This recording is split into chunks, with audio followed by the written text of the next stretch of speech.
Hello guys, welcome to IT smart world. Corel draw की series का ये part 18 video है और पिछली वीडियो में हमने शेप टूल के ऑप्शन कवर किए थे। यहाँ पर जो इसके अंदर ऑप्शन स्मूथ, सीमियर, ट्वेल, ये सारे ऑप्शन हमने पिछली वीडियो में कवर किए हैं। इस वीडियो में हम क्रॉप टूल के सारे ऑप्शन कवर करेंगे और जूम टूल के। चलिए शुरू करते हैं। तो सबसे पहले यहाँ पर है क्रॉप टूल। क्रॉप टूल से हम किसी भी ऑब्जेक्ट को या किसी भी पिक्चर फोटो को हम क्रॉप कर सकते हैं आसानी से।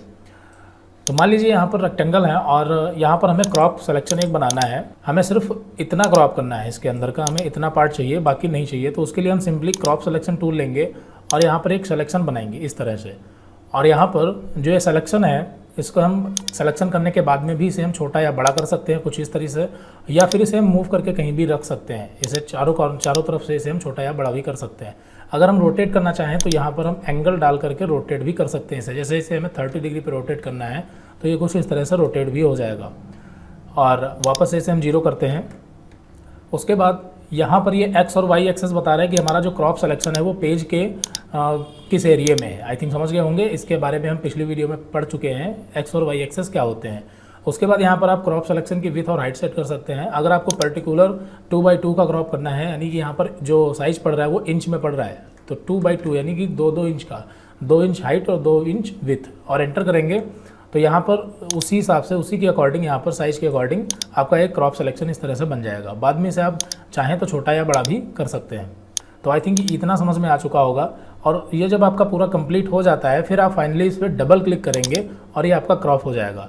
तो क्रॉप जब होगा तो उसके अंदर हमारा जितना भी था वो सिर्फ बचेगा, बाकी क्रॉप सिलेक्शन के बाहर जितने भी ऑब्जेक्ट थे वो सारे हट जाएंगे।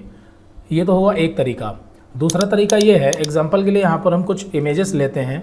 तो यहाँ पर एग्जांपल के लिए हमने कुछ इमेजेस लिए हैं और मान लीजिए कि यहाँ पर ये सब्सक्राइब बटन आप देख पा रहे होंगे। तो सब्सक्राइब बटन का जो पिक्चर का एरिया है वो आप देख पा रहे हो, यहाँ से यहाँ तक का है और बटन सिर्फ कम ही दूरी में है। आई थिंक समझ रहे होंगे। यहाँ से हम ऊपर ग्रिड लाइन लेके आपको दिखा रहे हैं, ऊपर से हम यहाँ पर ग्रिड लाइन रख रहे हैं। देखिए हमारा जो सब्सक्राइब बटन है वो सिर्फ इतने एरिया में है, लेकिन ये एरिया काफ़ी कवर कर रहा है। आप देखेंगे, ये देखिए यहाँ से पूरा इतना एरिया ज़्यादा कवर कर रहा है। तो हम चाहते हैं कि इसे हम क्रॉप कर लें, तो हम आसानी से क्रॉप कर सकते हैं। बट अगर हम इसे क्रॉप करेंगे तो होगा क्या कि ये जो बाकी की पिक्चर्स है ये हट जाएंगी।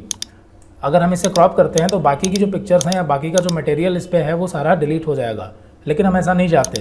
तो उसके लिए हमें क्या करना होगा, जब हम क्रॉप सिलेक्शन का यूज करेंगे तो हमें जिस ऑब्जेक्ट को या जिस फोटो या पिक्चर को क्रॉप करना है, सिंपली हम पहले उसे सेलेक्ट कर लेंगे। देखिए यहाँ पर हमने सब्सक्राइब बटन को करंट टाइम में सेलेक्ट करके रखा है, अभी ये ऑब्जेक्ट सेलेक्ट है।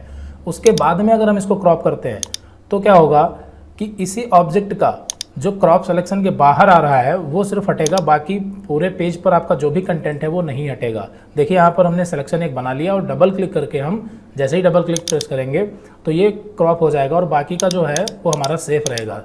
आई थिंक समझ गए होंगे। तो इस तरह से क्रॉप करते हैं। अगर हम बिना सिलेक्शन के क्रॉप करते, देखिए यहाँ पर हमने अभी कुछ भी सेलेक्ट नहीं किया है, और फिर अगर हम कुछ क्रॉप करते हैं, मान लीजिए हमें ये बटन चाहिए सिर्फ, और डबल क्लिक करते हैं तो क्या होगा, सिर्फ उतना ही बचेगा, बाकी का जो है वो सारा डिलीट हो जाएगा। आई थिंक समझ गए होंगे। हम कंट्रोल जेड करते हैं वापस से। तो इतना आपको समझ में आ चुका होगा कि अगर पर्टिकुलर एक ही ऑब्जेक्ट को आप क्रॉप करना चाहते हैं तो पहले आप उसे सेलेक्ट करके रखें, उसके बाद क्रॉप करें। तो इतना तो आपका क्लियर हो चुका होगा। चलिए आगे देखते हैं अगला टूल क्या है। उसके बाद अगले नंबर पर है यहाँ पर नाइफ टूल। नाइफ टूल यानी कि नाम से ही पता चल रहा है कि ये चाकू की तरह यहाँ पर काटता है। जैसे यहाँ पर एग्जाम्पल के लिए हमने एक रेक्टेंगल बना लिया है और उसके बाद यहाँ पर हमने नाइफ टूल सेलेक्ट किया। नाइफ टूल सेलेक्ट करने के बाद में अगर मान लीजिए यहाँ पर हमें ये कॉर्नर काट देना है तो उसके लिए हम यहाँ पर नाइफ टूल रखेंगे कुछ इस तरह से। यहाँ पर ध्यान रखना है, लाइन से ही हमें स्टार्टिंग करनी है और लाइन पे ही हमें ख़त्म करना है। तो अभी देखिए ये इस तरह से अगर ऐसी पोजीशन में होगा तो ये वर्क नहीं करेगा, जब इस पोजीशन में होगा तब ये वर्क करेगा। यानी कि ये अभी रोटेट है, स्क्यू है, तो ये नहीं वर्क करेगा। और जब ये 90 डिग्री पे पूरा सीधा होगा तब ये वर्क करेगा। तो हम इस पर क्लिक करते हैं और फिर उसके बाद इसे हम चलाते हैं, और जहाँ पर इसे हम छोड़ेंगे तो ध्यान रखना है कि वहाँ पर भी लाइन पे लास्ट में छोड़ेंगे कुछ इस तरीके से। और अब देखिए यहाँ पर जितना हमने एरिया सेलेक्ट किया है और तो ये हमारा जो है कट चुका है, लेकिन इसके लिए हमें यहाँ पर ब्रेक करना होगा। तो हम सिंपली ब्रेक के ऊपर क्लिक करेंगे और ये ब्रेक हो जाएगा, यानी टूट जाएगा वहाँ से ऑब्जेक्ट। ये देखिए दोनों अलग अलग आ चुके हैं। तो आई थिंक ये तो समझ में आ चुका होगा। अब इसमें ऊपर के ऑप्शन दोनों समझ लेते हैं ये क्या है। तो यहाँ पर जो पहला ऑप्शन है ये कीप एज वन ऑब्जेक्ट, यानी कि अगर आप इस टूल का इस्तेमाल करते हैं और फिर अगर आप क्रॉप करते हैं, इसको काटते हैं, तो जो ओरिजिनल ऑब्जेक्ट होता है उसको बनाए रखता है। लेकिन अगर आप इस ऑप्शन को ऑफ कर देते हैं, देखिए यहाँ पर हमने इस ऑप्शन को ऑफ कर दिया। अभी करंट टाइम में हमारा जो ऑप्शन है वो ऑटो क्लोज ऑन कट, ये वाला ऑन है। तो इससे क्या होगा कि आप जैसे ही इसको क्रॉप करेंगे यानी काटेंगे तो ये ऑटोमेटिक जो आपका ऑब्जेक्ट है ये अलग हो जाएगा। देखिए इसे हमें ब्रेक नहीं करना पड़ा, आई थिंक समझ गए होंगे, यहाँ पर हमें ब्रेक नहीं करना होगा। तो ये दोनों ऑप्शन समझ में आ चुके होंगे। अगर इसको हम ऑन रखते हैं फिर अगर हम काटते हैं तो यहाँ पर क्या होगा कि इसे अलग करने के लिए हमें ब्रेक करना होगा, तब ये अलग होगा। अगर हम यहाँ पर इस टूल को ऑफ कर देते हैं तो ये बिना ब्रेक किए ऑब्जेक्ट को इस तरह से काट देगा। ये देखिए, आई थिंक समझ गए होंगे। आगे बढ़ते हैं। अगला टूल है वर्चुअल सेगमेंट डिलीट।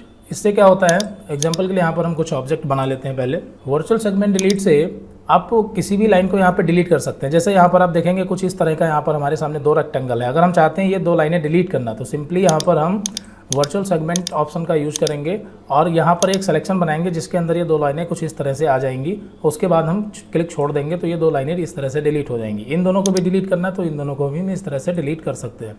तो वर्चुअल सेगमेंट टूल कुछ ऐसा ही काम करता है। और अगर हम इस पे इस तरह से अगर वर्क करते हैं, यहाँ पर हमने इस लाइन को सेलेक्ट कर लिया तो ये पूरा ऑब्जेक्ट इस तरह से डिलीट हो जाएगा। आई थिंक समझ गए होंगे।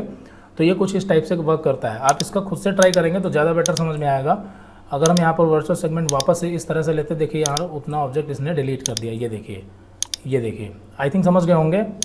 उसके बाद अगले नंबर पर है यहाँ पर इरेजर टूल। इरेजर टूल से हम किसी भी ऑब्जेक्ट को मिटा सकते हैं। तो यहाँ पर हमने पहले तो सेलेक्ट करना होता है, तो यहाँ पर हमने इसको सेलेक्ट कर रखा है रेक्टेंगल को। अब यहाँ पर ऊपर ऑप्शन दिया गया है कि इरेजर आपको कैसा रखना है, सर्कल में रखना है या स्क्वायर में रखना है। तो हमें फिलहाल सर्कल में रखना है। और उसके बाद जब हम इरेजर इसको चलाएंगे कुछ इस तरीके से तो ये मिटाने का वर्क करेगा। आई थिंक समझ गए होंगे। और अगर हम स्क्वायर में चलाएंगे तो ये स्क्वायर में भी इस तरह से मिटा देगा। ये देखिए। उसके बाद यहाँ पर इसका साइज़ कम या ज़्यादा कर सकते हैं आप, जितना साइज़ चाहें उतना यहाँ पर बढ़ा सकते हैं। ये तो आपको पता ही होगा। ये देखिए इरेजर का साइज़ काफ़ी बड़ा हो गया है और ये पूरा ऑब्जेक्ट मिट चुका है। तो आई थिंक क्रॉप टूल के अंदर जितने भी ऑप्शन है ये आपके क्लियर हो चुके होंगे। आगे बढ़ते हैं। उसके बाद है जूम टूल। जूम टूल के बारे में आपको अच्छे से पता है। जूम का इस्तेमाल हम किसी भी एरिया को जूम करने के लिए करते हैं। तो अगर यहाँ पर हम जूम टूल की यहाँ पर शॉर्ट की भी दी गई है जेड। अगर हम जेड बटन कीबोर्ड से प्रेस करते हैं तो ऑटोमेटिक हमारे पास जूम टूल आ जाएगा। तो मान लीजिए हमें इतना एरिया जूम करना है तो सिंपली हम क्या कर सकते हैं कि इतना एक सिलेक्शन बना लेंगे और उतना एरिया जो हमारा है ये जूम हो जाएगा। ये देखिए जूम हो चुका है।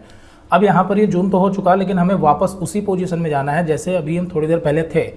तो उसके लिए अगर हम यहाँ से जूम माइनस करेंगे तो टाइम लगेगा। हम सिंपली क्या करेंगे, कीबोर्ड से ही राइट क्लिक प्रेस करेंगे। लेकिन इसके लिए ध्यान रखना है हमारे पास जूम टूल होना चाहिए। अभी करंट टाइम में हमारे पास यहाँ पर देखिए जूम टूल है। अब हम क्या करेंगे, राइट क्लिक प्रेस करते ही हम वापस से ओरिजिनल पोजीशन यानी जिस पोजीशन में थे वैसे ही पहुँच जाएंगे। आई थिंक समझ गए होंगे।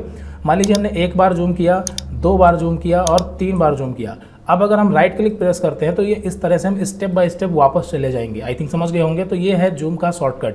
अगर हम मान लीजिए यहाँ पर पिक टूल से कोई भी वर्क कर रहे हैं और अचानक से हमें जूम करना हुआ तो सिंपल हम कीबोर्ड से जेड बटन प्रेस करेंगे और उतना एरिया सेलेक्ट कर लेंगे। वापस जाना है तो हम सिंपली राइट क्लिक कर लेंगे। तो आई थिंक समझ गए होंगे। तो इस तरह से आप अपना वर्क फास्ट कर सकते हैं। उसके बाद अब मान लीजिए जूम कर रहे हैं और ये हमारा पूरा कंप्लीट इस तरह से जूम हो चुका है। वापस हमें उस पोजीशन में जाना है तो हम राइट क्लिक करके तो जा सकते हैं, लेकिन हमें 2-3 बार, क्योंकि हम 2-3 बार जूम कर चुके हैं ना, तो इसके लिए हम अगर वापस फिट पोजीशन में जाना है तो यहाँ पर शॉर्टकट की है शिफ्ट F4 प्रेस करेंगे। या फिर यहाँ पर आप देखेंगे तो यहाँ पर एक ऑप्शन यहाँ पर भी है जूम टू पेज। अगर आप इसके ऊपर क्लिक कर दें या इसकी शॉर्टकट की शिफ्ट F4 प्रेस कर दें, एक ही बात है। तो हम यहाँ पे क्लिक करते हैं तो ये देखिए यहाँ पर फिट टू पेज आ चुका है, यानी कि जो हमारा पेज था वो पूरा कंप्लीटली दिखाई दे रहा है। उसके बाद इसमें और भी ऑप्शन है जूम में। तो अभी करंट टाइम में देखिए यहाँ पर हमारा IT स्मार्ट वर्ड लोगो हमने सेलेक्ट कर रखा है। तो जो भी वर्क होगा इसी पे होगा। तो यहाँ पर सबसे पहले तो आप जूमिंग की परसेंटेज कितनी करना चाहते हैं वो अपने आप सेट कर सकते हैं। तो आपको अच्छे से आता होगा। प्लस और माइनस, प्लस लेके अगर आप क्लिक करते हैं तो यहाँ से जूम होगा, माइनस करते हैं तो ये जूम माइनस हो जाएगा। उसके बाद अगला है जूम टू सेलेक्टेड, यानी कि जिसको आपने सेलेक्ट कर रखा है, जिस ऑब्जेक्ट को वो आपका जूम करना चाहते हैं तो उसके लिए सिंपली यहाँ पे क्लिक करेंगे या शॉर्टकट की शिफ्ट F2 प्रेस करेंगे। तो हम सिंपली इसके ऊपर क्लिक करते हैं तो ये क्या हो जाएगा, ऑटोमेटिक जूम हो जाएगा। बाकी का जो है वो जूम नहीं होगा।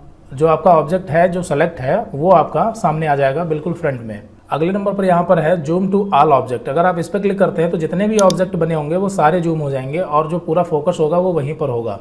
उसके बाद इसके बारे में तो हम देख चुके हैं। जूम टू पेज, ये वापस चला जाएगा पेज के फिट में। यहाँ पर आप जूम टू पेज विथ पे क्लिक करते हैं तो ये पेज के विथ के अकॉर्डिंग जो है जूम होगा। देखिए यहाँ पर यहाँ से पेज ये स्टार्ट है और यहाँ पर ये स्टार्ट है, यानी कि ये पूरा पेज फिट में आ चुका है विथ के अकॉर्डिंग। अगर आप हाइट के अकॉर्डिंग चाहते हैं तो हाइट पे क्लिक करेंगे तो हाइट के अकॉर्डिंग फिट होगा। लेकिन हाइट के अकॉर्डिंग फिट होने का मतलब यहाँ पर आपको पूरा पेज दिखाई देगा। ये यहाँ पर स्टार्टिंग पॉइंट है और ये यहाँ पर एंडिंग पॉइंट है, कुछ इस टाइप से। तो आई थिंक जूम के ऑप्शन समझ में आ गए होंगे। आगे देखते हैं पैन।